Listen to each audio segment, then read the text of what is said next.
going on, everybody? Today I'm going to show you how you can build an affordable home studio just like this one.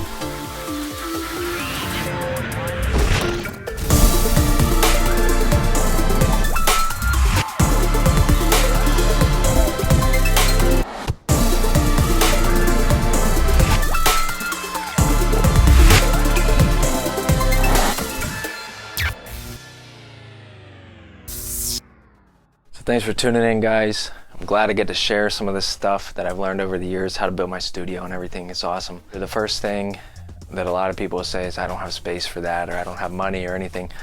Those are all excuses. My studio is straight up in my bedroom. I'm sure you can see my bed right there. I have 2 closets in the back. I got a dresser right there, and I have a TV that's actually in the closet over there. I don't show a lot of that stuff, but to be honest, this studio, this whole area, this is in my bedroom. This is where I sleep. So basically what I'm trying to say is if you want it bad enough, there's always space to build a home studio or put a desk and a computer, anything like that, and you can make space for it. Alright guys, so I think it's a little bit obvious the most expensive thing that you're probably going to purchase for your home studio is going to be your computer, your operating system, your iPad, your laptop, whatever it may be. It's important that you get something that can handle the CPU that you're going to be utilizing when you're doing this, because I can tell you from experience, this is what I've used for the past 7 years or whatever it was. I think I got this 2011, 2012. I did so many recording projects on this, video edits, you name it, and the CPU would always get overloaded and it would bog down. It would drive me nuts. I couldn't load up as many plugins as I wanted to do. I had to be kind of smart about, you know, where I was placing plugins and stuff, and it was kind of a hassle, and the thing just got bogged down. It's kind of wasting my time towards the end there. And then luckily I got this. So what I currently use now is a MacBook Pro Retina. It's a 2019, so I've had it for the past year, not even. And this thing's great. Now I'm not telling you to go out and buy a $2,700 laptop or anything like that, but it's important that you get something that works for you and that's not going to cause you a hassle in the long run. Alright guys, so the second most important thing that you're going to buy for your home studio is either going to be a pair of monitors or a pair of studio reference headphones. Now if you can't afford a decent pair of monitors, I would go with the studio reference headphones. And I can tell you from experience, again, I got these as a gift, of course, probably a few years back, and I used these for about a year until I upgraded, and it was kind of a hassle. You have to have a sub with it, otherwise all you hear are, you know, mids and highs. And luckily I had a computer sub which worked okay with it, but I also had to reference a lot with headphones, double check in the car, and it's kind of a hassle. It doesn't give you a true flat reading of what you're actually mixing. Whereas if you got a pair of decent monitors like the Yamaha HS5s, which by far in my opinion are the best bang for the buck monitors that you can get out there. If you're not investing in that, then I would go the studio reference headphone route. Alright guys, so now I'm going to jump over to the third thing, and that's gear. So we're going to talk about interfaces, compressors, preamps, microphones, mixers, all kinds of stuff like that. As far as analog outboard gear, meaning preamps and compressors, or maybe even a mixing console, that stuff is not very important if you're running a home studio, meaning if you're recording raps, if you're doing mixes, if you're producing music, stuff like that. Obviously I do have some compressors here. I have a patch bay, I have an older mixing console there, and that was actually the first thing that I started off with. So I'm going to talk a little bit about interfaces. So I have 2 interfaces in my rack right now. This is actually one of the first interfaces that I got. I had a smaller version of this. It was the PreSonus audio box, but it had 4 inputs, and I upgraded to this. So I sold my old one and I got this used. So it's very important that you guys take advantage of freebies and used things. Right below this is an old Tascam CD and tape player, and honestly it's in there because I think it looks cool and it fills space. But I got that for free from a professor when I was in college. My music tech professor wanted to throw that out because it was old, although it still works. And he said, hey, you can have it if you want it. So I took it. So moving on to interfaces. Interfaces are very affordable nowadays. You can get a Scarlett, a Focusrite Scarlett 4i4 probably for $300 brand new. This is the 18i20, the Focusrite Scarlett 18i20. I needed 8 inputs to record drums, and this was giving me a little bit of trouble. And with both of these, the reason why I kept this is because I can sync this up and it'll work perfectly fine with it. Instead of running this by itself, I can just sync it to this and then run my clock through this guy, and everything will link up, everything will sync and work and run properly. And so that's why I went that route, but you can get something a lot cheaper. In fact, when I first started out, I was using this mixing console, and I would run all of my mic inputs through here, and it would just be one WAV file right into the computer USB. So I would have 2 outs and 2 ins from the computer, and it would be a single USB. And that's how I would do it. I had no idea that you could do multi-tracking in a DAW like that, utilizing an interface. I had no idea until a couple years later. And I was probably 14 years old using that mixer right there, and I still have it to this day because I think it's really cool. And you can get some really cool guitar tones too if you plug 2 mics into it and tweak it and record it in through your interface. As far as the other gear that I have, the 2 compressors, I have the Alesis 3630 and I have the DBX 266XL. They're both compressors, they're both gates, and they both have 2 channels, which mean that I have a gate and a compressor for 4 separate channels, which helps out so much if I'm doing a top snare mic, a bottom snare mic, and I have a kick in and a kick out. That's perfect, that's all I need right there. And I did not spend full price on these. I got these on eBay and they both work perfectly fine. This one was about 35 bucks, and this one right here, the DBX, was closer to 40 bucks. Both used, both work perfectly fine. And they're awesome units. If you found them brand new, you could buy them cheap that way, maybe 100, 150 bucks.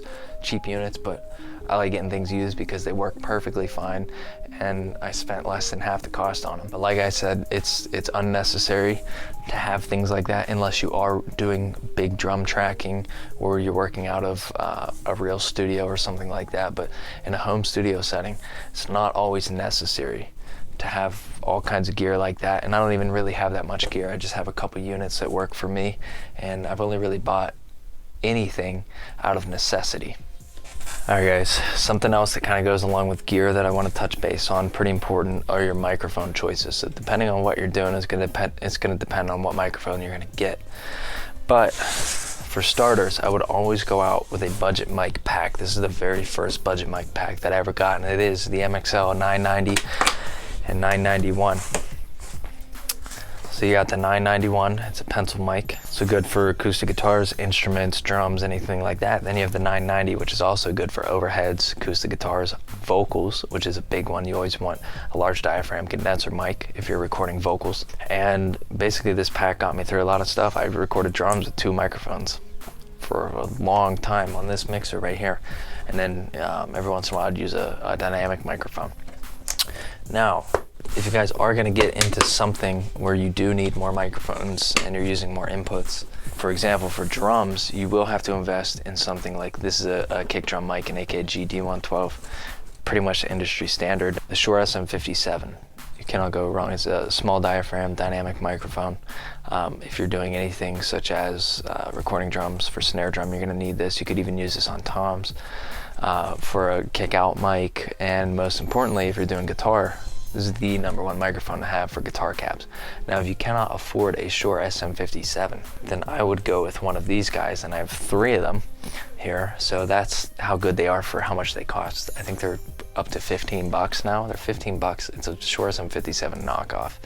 And I did a comparison video on a guitar cab a while back, and it's pretty hard to tell the difference, honestly. There is a difference. It is noticeable, but for the average ear, you cannot tell. So these things are awesome. I mean, for what they cost, they're great. So I would check these out. It's the Pile PD Mic 78. It's the Shure SM57 knockoff, but they are great for what they do and how much they cost. Now, other miscellaneous things that I want to cover, such as the desk I'm using, the stands that are holding my monitors, and even this rack unit here. You don't need to buy that stuff. I'm sure you guys can see mine's all, made out of wood, and maybe you thought that I bought it, but really, I built all this stuff. This actually is an IKEA Rast, and the bottom portion used to be up here, but I couldn't fit everything in it, so I unscrewed it, drilled holes, drilled it in down here, just like that. Everything fit, and then I bought rails to place these 4 things up here. but my rails are only this long, so I actually just put a piece of wood right there, nailed it in, glued it in, and then I screwed my other units into that piece of wood. So it looks like a nice rack unit, it works like a nice rack unit, and I'm happy with it. As far as my stands, same thing, do it yourself, monitor stands. You just go on Google, look it up, get the wood, cut the pieces, assuming that you have the tools. If not, you can always look to see what you need. And a lot of this stuff is very affordable, very cheap. So the next important thing I'm going to talk about is your DAW, your DAW, your digital audio workstation. So everyone thinks Pro Tools is amazing, it's the best thing. Well, really, it's just the industry standard. So all the big studios are using it, and the only way to transport Pro Tools files is to have Pro Tools. So they all have Pro Tools, and if you don't have Pro Tools and someone wants to share you a song that's on Pro Tools, then you can't really do anything with it because Pro Tools doesn't allow you to export stems such as Studio One, which is what I'm using right now, or Logic or Reaper or any of those other programs. Now, choosing a DAW really doesn't depend on anything at all other than your thoughts and what you want to use, what you're most comfortable using. You don't need Pro Tools, you don't need to spend that amount of money. In fact, you can get Reaper 100% free and just run the trial for eternity, which is what I did for a little bit until I got Studio One, which actually came free with my interface. And then I upgraded it, of course, so that I could use plugins and such, but I became very fluent with it and comfortable with it, so that's what I like to use. And a lot of people like to use another program called Logic Pro X, which is a very popular program. My one buddy uses it, so every once in a while he'll send me Logic files and I can choose to mix in Logic, or I can export stems from Logic. I can export his stems and put it right into Studio One. So it's all dependent on what you're comfortable using, and if I had to suggest anything, I would just suggest to get Reaper, because all these programs, they're all exactly the same. They all do the same thing. You can do anything with plugins, you edit, you record, they're all the same thing, all have the same tools. So it's up to you what you want to use and what you're comfortable using. Last thing I'm going to talk about is acoustic treatment for your room. Obviously that's important. Obviously you don't want a lot of reflections, everything when you're mixing and you're trying to record and stuff too. It also helps with that. But you guys don't need to spend a whole lot of money on it.